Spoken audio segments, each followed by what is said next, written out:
Okay, this one says carbon monoxide emissions from a certain kind of car vary with a mean of 2.5 gallons per mile and a standard deviation of 0.6 gallons per mile. A company has 70 of these cars in its fleet. Let Y represent the mean CO level for the company's fleet. That G per mile may not be gallons. I don't know. It could be some measurement like grams or something. I don't know. Estimate the probability that Y bar is between 2.6 and 2.8. Okay, well, the first thing you want to do is get your standard deviation because that's going to be reduced by the sample size because this is dealing with just an individual car, that 0.6. But if you have a fleet of 70 cars, you're going to take that 0.6 and divide by the square root of 70. Otherwise, you're going to have a normal model with a mean of 2.5 and a standard deviation of the 0.6 divided by square root of 70.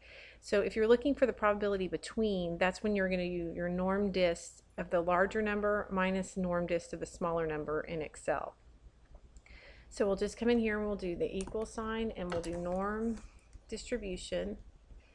And it's going to be the larger value, which here is 2.8, comma the mean, which is 2.5, comma the standard deviation, which is equal to the population standard deviation divided by the square root of the sample size, because that's what the central limit theorem told us.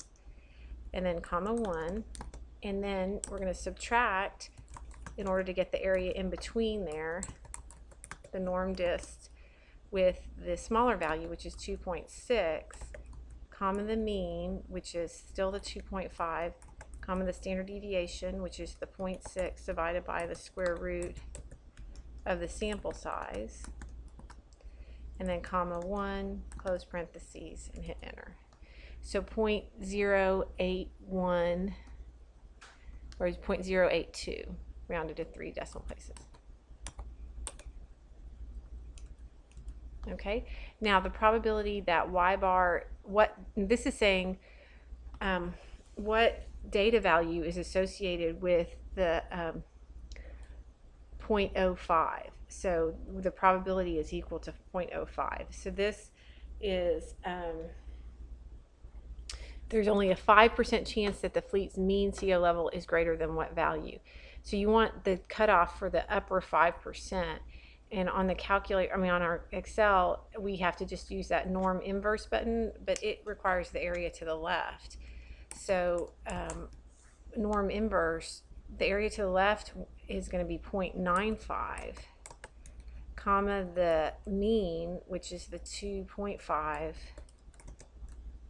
comma the standard deviation, which is the 0.6 divided by the square root of our sample size, which is 70 here. And then comma 1. Oh no, this one doesn't have it. The norm inverse doesn't have the comma 1, sorry. So 2.61 or 2.6 is going to be the top, the cutoff for the CO level. So there is only a 5% chance that the fleet's mean CO level is greater than 2.6. Okay, so that's it. Really on this problem, you're just using that norm dist and norm inverse button, but you're changing your standard deviation because you're dealing with a fleet of cars instead of just a single car.